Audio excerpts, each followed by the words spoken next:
Puji nama Tuhan. Haleluya, Bapak Ibu Saudara yang terkasih di dalam Tuhan Yesus Kristus. Pada pagi hari ini kita kembali merenungkan kebenaran firman Tuhan yang saya beri tema indahnya kuasa Roh Kudus. Yohanes pasal yang ke-14 ayat 15 sampai 17. Beginilah firman Tuhan. Jikalau kamu mengasihi aku, kamu akan menuruti segala perintahku. Aku akan meminta kepada Bapa, dan Ia akan memberi kepadamu seorang penolong yang lain, supaya Ia menyertai kamu selama-lamanya. Yaitu Roh kebenaran. Dunia tidak dapat menerima Dia, sebab dunia tidak melihat Dia dan tidak mengenal Dia. Tetapi kamu mengenal Dia, sebab Ia menyertai kamu dan akan diam di dalam kamu. Di ayat ini firman Tuhan berkata, dunia tidak dapat menerima Dia. Apakah yang dimaksud dunia di sini? Orang yang tidak percaya Kristus. Ataukah kita juga termasuk di dalam golongan orang dunia, sehingga kita tidak dapat menerima kuasa Roh Kudus? Siapa yang dimaksud Yesus dengan kata dunia di sini? Dunia tidak bisa menerima Roh Kudus. Kita tahu bersama bahwa Roh Kudus sangat penting bagi kehidupan orang percaya. Karena itu adalah Roh Allah sendiri, Roh kebenaran, Roh penghibur, Roh yang mengkuduskan. Roh yang sangat kita butuhkan di dalam pengiringan kita kepada Tuhan. Tetapi Yesus berkata, dunia tidak bisa menerima. Bapak, Ibu, Saudara, yang dimaksud dunia di sini bukan orang yang tidak menerima Yesus atau beragama lain, tetapi orang Kristen yang duniawi tidak bisa menerima Roh Kudus.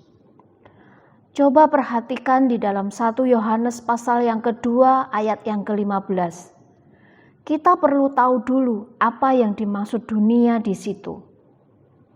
Ayat yang ke-15 berkata, janganlah kamu mengasihi dunia dan apa yang ada di dalamnya. Jikalau orang mengaku mengasihi dunia, maka kasih akan Bapa tidak ada dalam diri orang itu.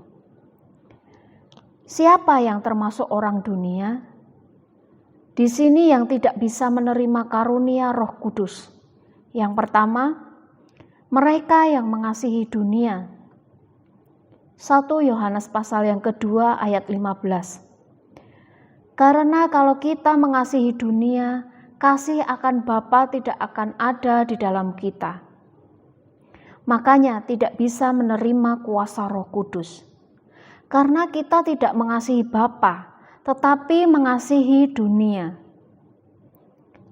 Kita mau lihat lebih jauh lagi. Di dalam 1 Yohanes pasal yang kedua ayat yang ke-16. Sebab semua yang ada di dalam dunia, yaitu keinginan daging dan keinginan mata, serta keangkuhan hidup, bukanlah berasal dari Bapa, melainkan dari dunia. 1 Yohanes 2 ayat 17. Dan dunia ini sedang lenyap dengan keinginannya. Tetapi orang yang melakukan kehendak Allah tetap hidup selama-lamanya. Di sini Yesus berkata orang dunia. Yang dimaksud orang dunia adalah ayat yang ke-16. Yang ada di dalam dunia ini cuma 3 hal. Perlu kita catat. Yang pertama, keinginan daging. Orang yang hidupnya masih dipenuhi dan dipimpin oleh keinginan daging. Apa itu keinginan daging? Percabulan, kenajisan, hawa nafsu, iri hati, amarah, kebencian, pertikaian, perpecahan, semua rupa-rupa kejahatan ada dalam daging kita. Dan barang siapa hidup menuruti daging akan binasa. Tetapi jika oleh Roh kamu mematikan perbuatan dagingmu, maka kamu akan hidup. Orang Kristen yang sungguh-sungguh mengenal Kristus adalah orang yang sudah mati keinginan dagingnya.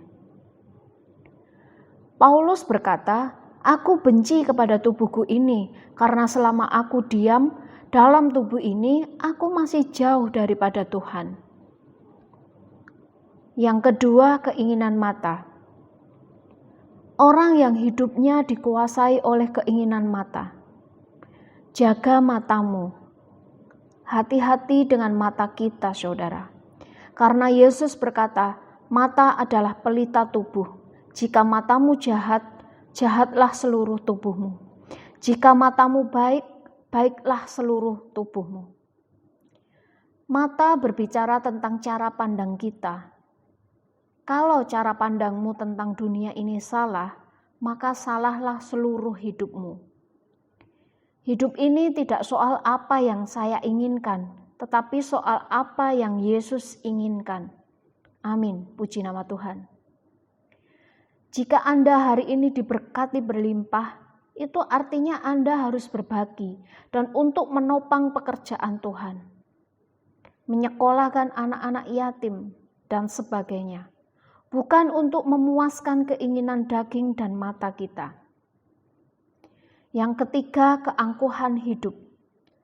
Hati-hati dengan kesombongan Bapak Ibu Saudara, karena Tuhan tidak berkenan dengan kesombongan. Tuhan mau kita hidup di hadapan Tuhan apa adanya. Hidup dengan merendahkan hati di hadapan Tuhan. Bahwa semua yang kita miliki, yang kita peroleh, semuanya datangnya dari Tuhan. Tidak ada suatu apapun yang dapat kita sombongkan. Roh Kudus adalah Roh Allah yang kudus, yang hanya tinggal di dalam orang yang mau dikuduskan, yang mau mematikan seluruh keinginan dagingnya. Puji nama Tuhan. Mari kita sama-sama berdoa. Terima kasih Bapa buat kebenaran firman-Mu. Terima kasih buat penyertaan Tuhan di dalam setiap kehidupan kami. Penuhi kami dengan kuasa Roh Kudus-Mu, urapi gereja-Mu di dalam 10 hari doa dan puasa. Memberkati Bapak Gembala Senior, Bapak Gembala dan Wakil Gembala, seluruh pelayan Tuhan yang ada. Hanya di dalam nama Tuhan Yesus Kristus, hamba sudah berdoa dan mengucap syukur. Haleluya. Amin. Bersamamu, Papa.